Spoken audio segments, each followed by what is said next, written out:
To the meeting of the Asset Transfer Appeals Panel. Can I now invite the clerk, Tracy, to start the live stream and take this to the end. Over to you, Tracy. Okay. The live stream and recording started, and we have present Councillors David McLaughlin, who will chair the meeting, and Councillors Mark Curry and Jerry Gray. We also have present Donald McClarty from Legal Services and Tony Finn from Planning and Regulatory Services in an advisory capacity, and myself as clerk, Tracy Slater. To the chair. Thank you very much. Are there any declarations of interest? No, none. I would advise the panel that East Kilbride Borough United has requested a review by elected members of the Officer Assessment Panel's decision to refuse an asset transfer request in relation to Murray Pitches and Pavilion, Liddell Grove in East Kilbride. I now invite the legal advisor, Donald McClarty, to describe the legal background in respect of the request. Over to you, Donald. Thank you, Mr. Chair. The legal background to this matter is that the Community Empowerment Scotland Act 2015 gives certain local community bodies the right to apply to take over by way of ownership, lease or management assets held by public bodies such as the Council. The key issue when considering a request is community benefit. Section 82(2) of the 2015 Act requires that the Council must decide whether to agree to or refuse the request. In terms of Section 82(5) of the Act, the Council must agree to the request unless there are reasonable grounds for refusing it. Section 3 of the report to the Asset Transfer Appeals Panel gives the background to the request by East Kilbride Borough United for the community asset transfer of Murray Pitches and Pavilion. Paragraph 4.1 of the report sets out the statutory matters that are to be considered when making a decision. As can be seen from paragraph 3.8 of the report, the Community Asset Transfer Panel reached the decision that they were unable to recommend to the Council the community asset transfer. The decision notice dated the 15th of May 2025 in relation to this forms Appendix 10 to the report. There are also regulations that must be followed when considering requests for a review. These are the Asset Transfer Request Review Procedure Scotland Regulations 2016. This decision cannot be delegated and must be made by members of the Council. The first matter to be considered by the panel is whether there is sufficient information contained in the review documents to enable you to make a decision. When considering this, you are looking at the factors set out in paragraph 4.1 of the report. If you are of the view that there is insufficient information, then you are required to consider how to proceed. The two options in the regulations are to ask for written submissions or fix a hearing, and those two options can be found in Regulation 7.3 of the 2016 regulations. In either case, you must specify what information is lacking. This must be done by notice. There is no scope for a hearing at large. The intention is that it is directed at obtaining further information to enable the panel to reach a decision. If you are satisfied that you have enough information to reach the decision, you have three options, and those three options are as follows. You can confirm the original decision, you can modify with a section or any part of it, including any terms and conditions set out in the notice, and you can substitute a different decision. Those are the only options open to the panel today. I can check any further points if you have further questions by looking at the 2015 Act, the review regulations and statutory guidance issued for public bodies. Mr. Chair. Thank you very much, Donald.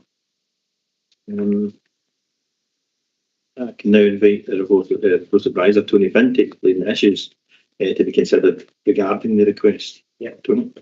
Thanks, Chair. So, as Donald has outlined, it's a request today is from East Kilbride Borough United to lease from the Council what comprises the Murray Pitches at Liddell Grove in East Kilbride. Site currently operated by South Lanarkshire Leisure Culture, consists of two full-size grass pitches and also two pavilions. And these pitches are currently let to a number of community football clubs to play and train on. And members can see in the park an aerial photograph of the site in Appendix 1 and also a site plan Appendix 2. The Covenant report sets out a list of the wide range of SWOT information that was provided by the applicants, and that's going to be found in the Appendices 3 and 6. In a nutshell, the application proposes to continue the use of the pitch for sporting use. It also involved enhancing the current playing service. Also, the changing pavilions would continue to be used for training, for changing purposes, but the larger one would also be used for personal training and fitness classes. The applicants stated the proposal would help them to deliver services and activities that support the health and well-being of the local community, would help to create a pathway for players in the local area, develop skills, and encourage youth participation.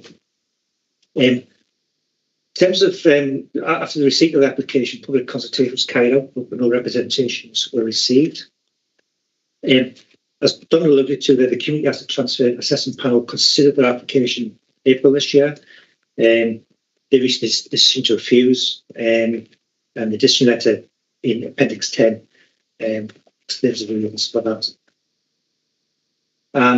Following receipt of that decision, the applicants have requested a review of that decision by elected members, and the reasons for the further review can be found in Appendix 11 of the papers. Now, due to the no comments received by members of the public during the initial CAT process, there are no parties now entitled to comment on the review process. So just going on then to the matters before the panel today, Section 86(8) of the Act sets out what they are and are summarised fairly succinctly in Section 4.1 of the covering report. There's 5 kind of broad headings, and I'll just touch them very briefly. Firstly, the authority must consider the reasons for the request and the information provided, compare the benefits of proposals with the benefits that would arise from an alternative proposal. And an alternative proposal could involve just a continuation of the existing use. In assessing the benefits, you have to consider whether it would be promote or improve in economic development, regeneration, or social or environmental well-being, and also would it reduce inequalities of outcome. As part of the original CAT process, a best value scoring exercise was carried out in terms of both the proposal and the current activities, and the outcome of all that is found in Appendix 7 and 8 of the papers. In broad, the CAT proposal scored 114 out of 140.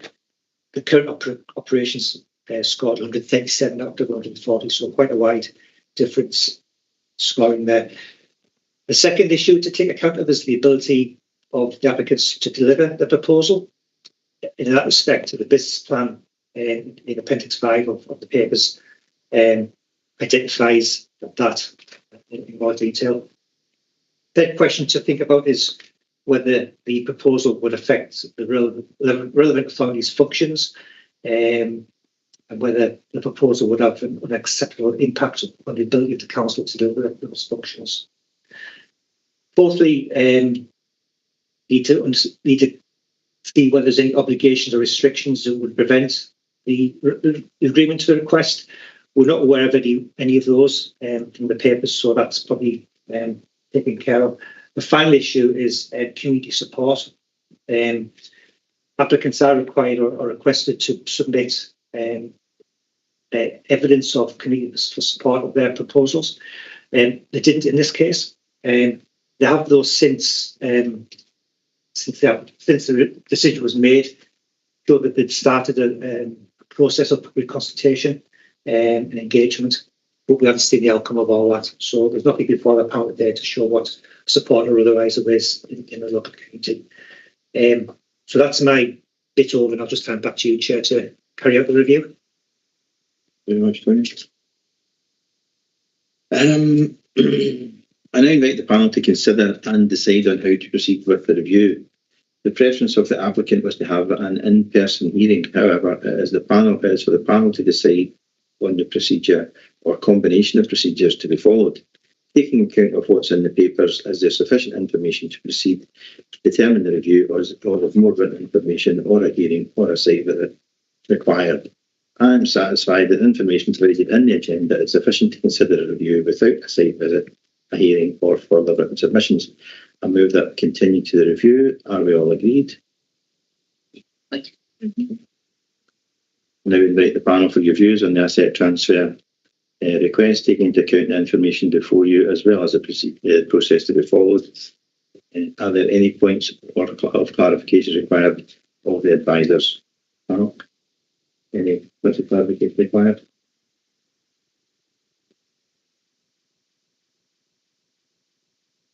No? No? Okay. Okay, the options that are available to the panel in relation to the decision taken by the Officers Assessment Panel are confirm the decision, modify this decision, substitute a different decision. I move that we confirm the decision of the Officer Assessment Panel. Are we all agreed? Yeah. Okay. Would the legal advisor care to sum up on the panel's decision?